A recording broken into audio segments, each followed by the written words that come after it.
Hello. In Pennsylvania, House Speaker Joanna McClinton is the first woman to hold that role in the history of the Commonwealth. We're asking her about her historic role, why women are needed in the state legislature, and what legislation she'd like to see make it to the governor's desk. Plus, what happens to land that has been in your family for decades, even passed down from parents or grandparents? Well, in some cases, people are losing their land. A local group is here to share how they're helping people with tangled titles. So pull up a chair and meet us at the corner. Intersection starts right now.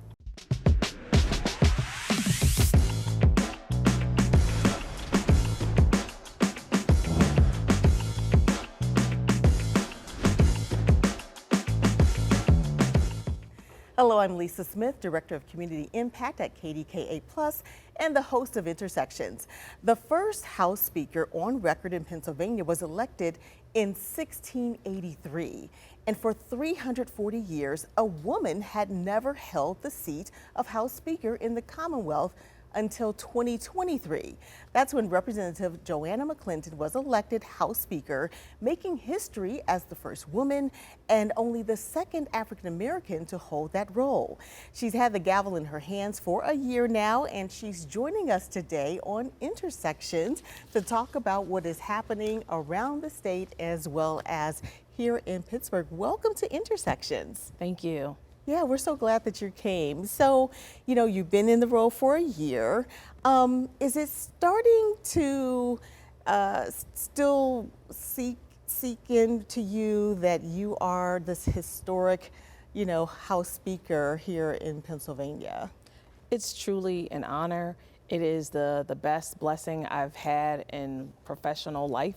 I'm definitely continue to be grateful to my colleagues for giving me their vote to have the privilege of being their voice for the institution, and of course to my neighbors back home for enabling me to be in Harrisburg in the first place and be our community's voice in the state capitol. So it has not gotten old, and I doubt that it ever will. Yeah, so tell us a little bit about, how you kind of got into being a lawmaker and a little bit of your background. So I am from Southwest Philly, the other side of the state, and growing up, I wanted to be a lawyer, a preacher, a hairdresser, and an actress.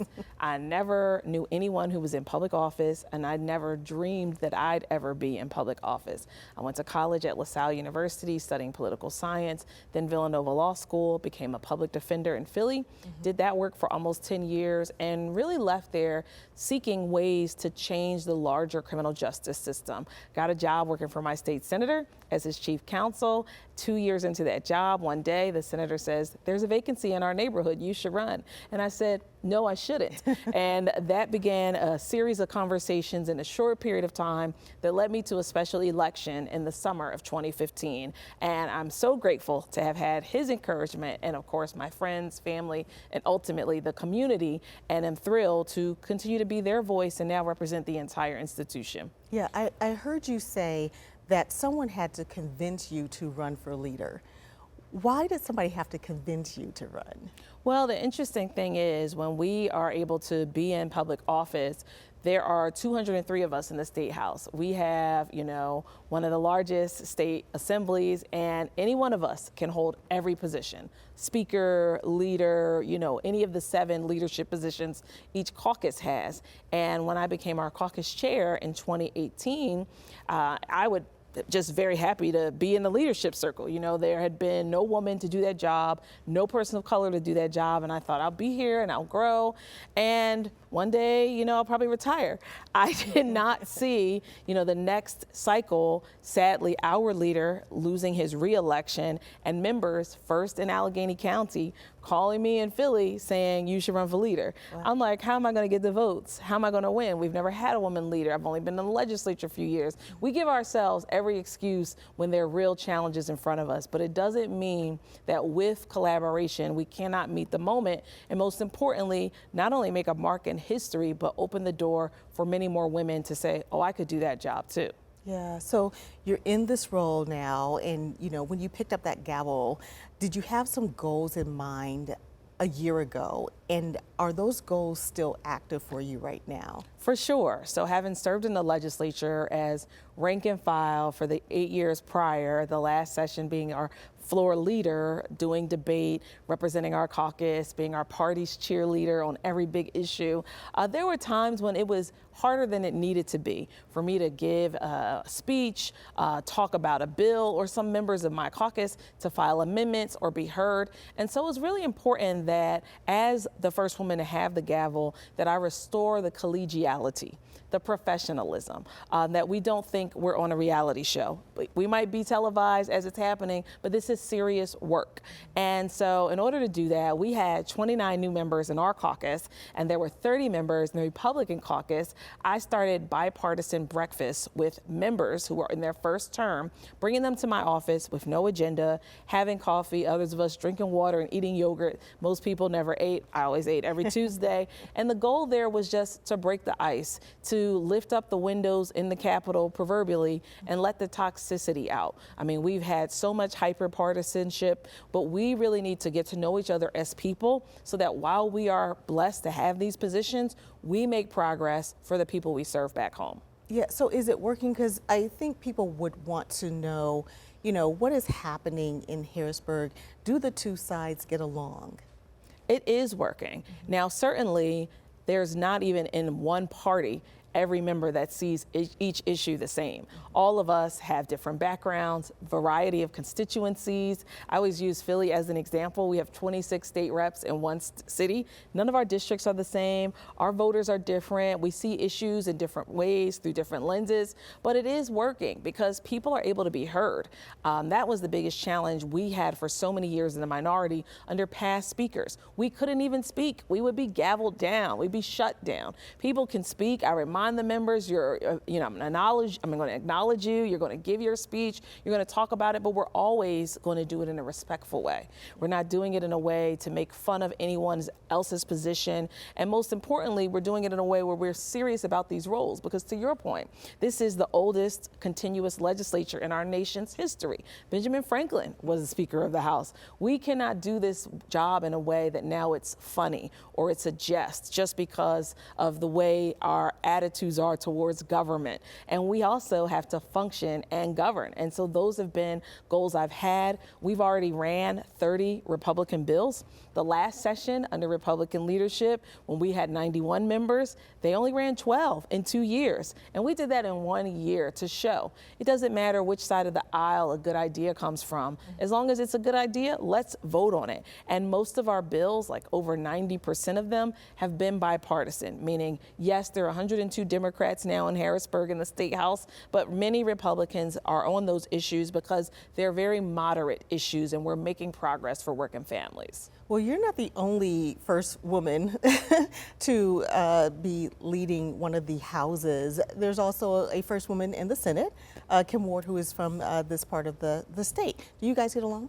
Absolutely. Madam President, as I call her, I was blessed to know during those years I worked for my senator. So many times when you are a legislative staff and you're on the floor of the Senate or of the House, you're kind of there, but you're invisible. You're on the wall. You only come up when you're summoned. You answer questions on the fly, but you don't really engage in the members. I will say, Madam President, for years when I worked in the Senate, would say, "Hey, girl, how are you doing?" So it was with great pleasure when my first bill that I called up last spring was her bill, the bill that has put Pennsylvania ahead of every state in helping breast cancer patients. We now have no out-of-pocket expenses for MRIs or genetic testing for those who have the unfortunate situation of being higher disposed to breast cancer. And that was her bill, and I remember calling her when we were about to go in the session to tell her I was going to run it, and she was thrilled. So not only have we had a good relationship on this side of her story, but we had one years ago when she was the senator and I was just a staff member.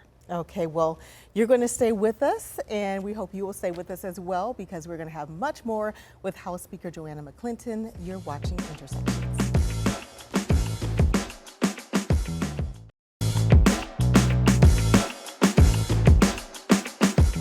Welcome back. We are continuing our conversation with Madam Speaker. Pennsylvania House Speaker Joanna McClinton is joining us today.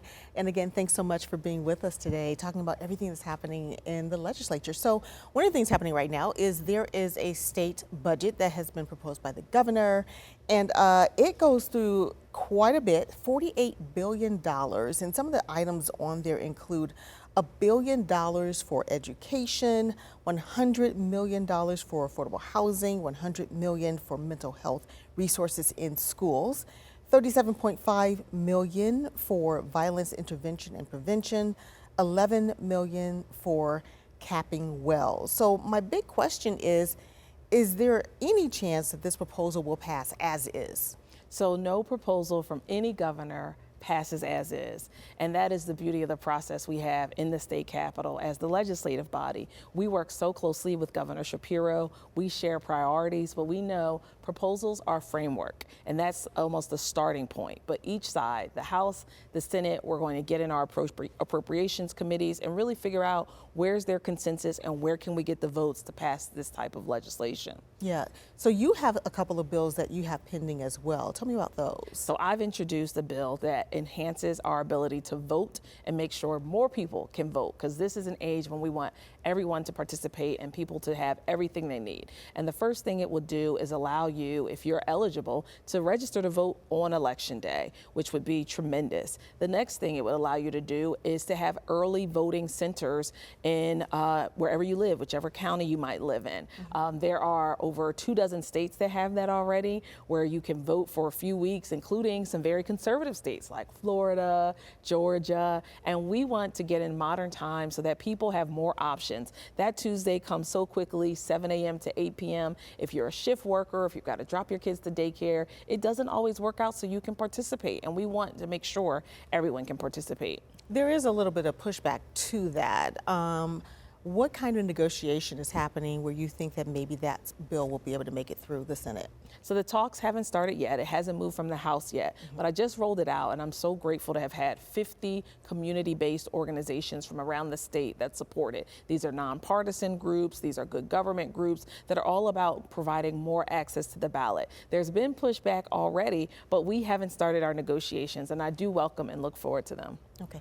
Affordable housing is an issue that we hear a lot about here. There's a lot of blight in some areas. Some say that, maybe there are things legislatively that can be done. Is there anything that can be done? For sure. We have to make sure that there are incentives for people that develop housing. Folks already have a large portfolio of developing housing. They can take lots of risk. They can spend a lot of money to rehab places, like you said, that might be blighted. But if you're talking about smaller developers, they are not going to have the same incentives to do affordable housing because all the costs have risen over the last few years. Materials, workers, contractors. So we have to have incentives for people to do it. We know folks are really trying to keep themselves sustained. They want to keep a roof over their heads like every single one of us. So if we need to attract more affordable housing, as you said in the governor's proposal, there'll be more money for that. I'm all for it, and our caucus is for it, because we don't want to see folks struggling with homelessness. That's the last thing we want to ever see. Yeah. Speaking of money, a lot of jurisdictions are perhaps having some issues with their bottom line for their upcoming budgets because those ARPA dollars are not going to be there anymore. Very quickly, is there anything legislatively that could be done to help these different communities, and in some cases it may be even school districts that are looking for ways to find more money and it may not be there?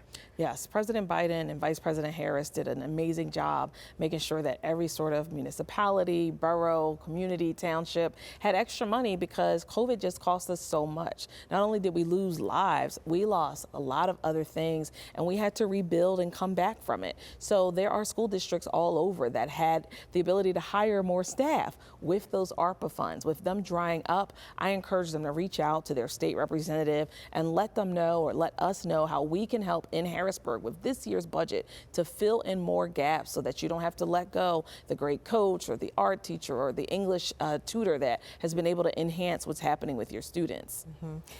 One final question. The governor has put out that he would like to see recreational marijuana legalized in Pennsylvania.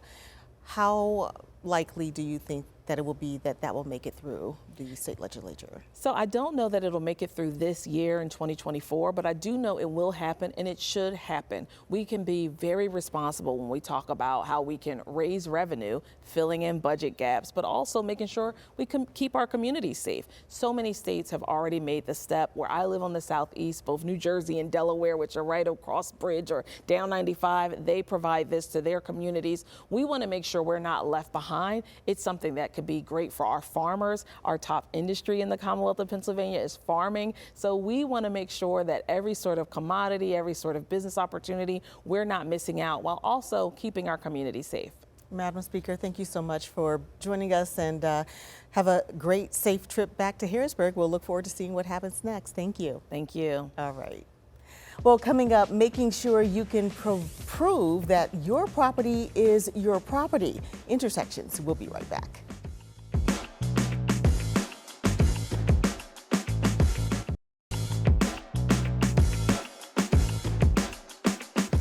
Well, owning real estate is a big part of the American dream. In some cases, land has been passed down for several generations.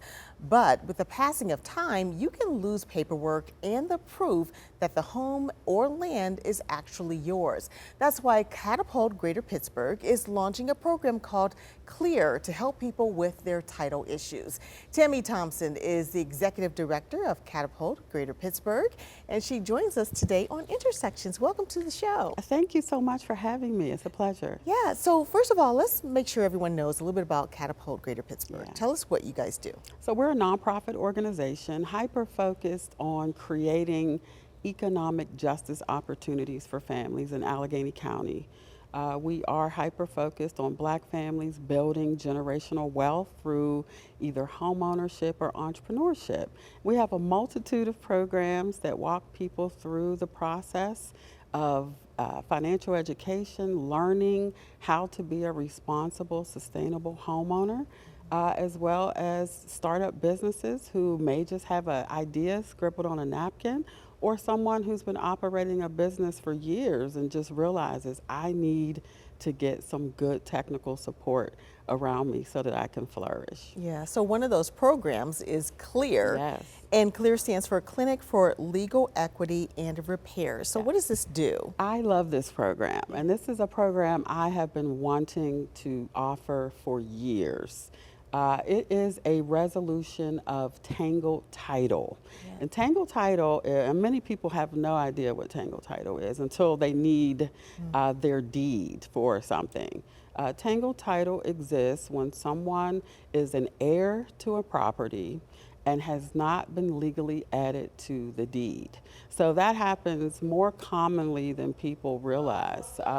It could be a parent or a grandparent that owned the property, primary homeowner passes away, and then the heirs, the legal heirs, legitimate heirs, possibly even those that are living in the property, think that they just automatically get title to the property, and that's not what happens. There's an entire legal process that must happen, and that typically starts with the reading of a will, right? So if families are dying without a will, if people are passing away without a will, it leaves the title to that property in limbo. And it can cause problems later. It can cause problems with folks who may need to develop a tax repayment plan, or who may need a line of credit to get repairs or improvements to the property done. You can't get any of that without having your name on title.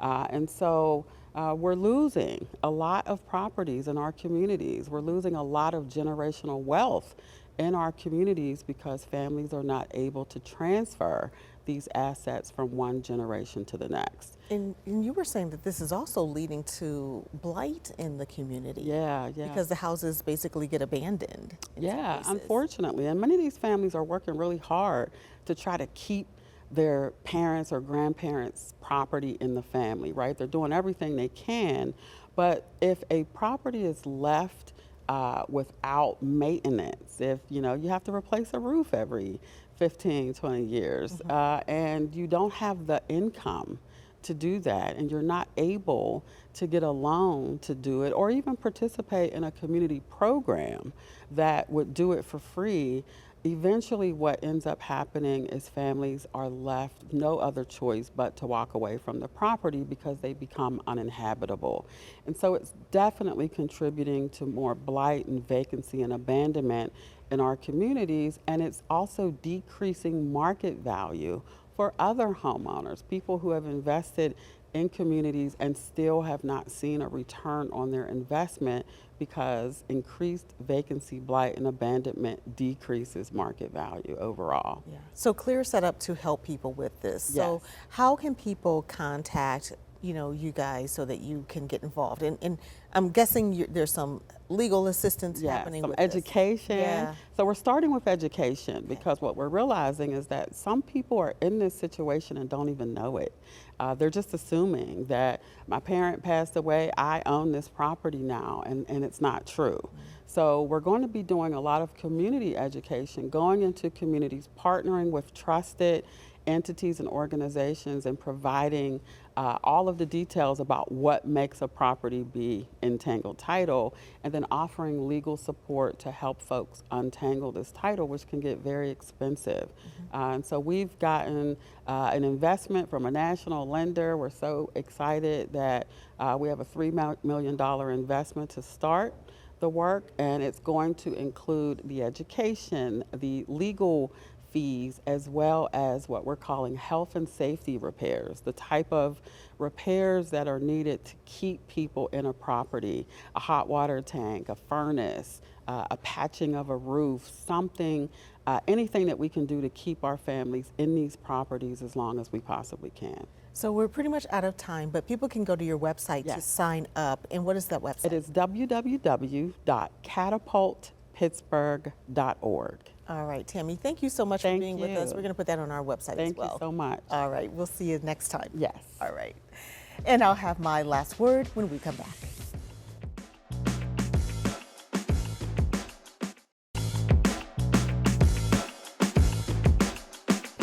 Negotiation. It's the give and take of nearly any situation or problem. Some say negotiation is a skill, and it takes several skills. It takes listening, strategizing, communication, some persuasion, sometimes compromising, and lots of patience to achieve a reasonable outcome. Some may approach it differently, but the idea is to genuinely try to reach a resolution that's acceptable to both sides. Is it easy? No. But if it benefits everyone, it's worth it. Thanks for watching. We'll see you next time on Intersections.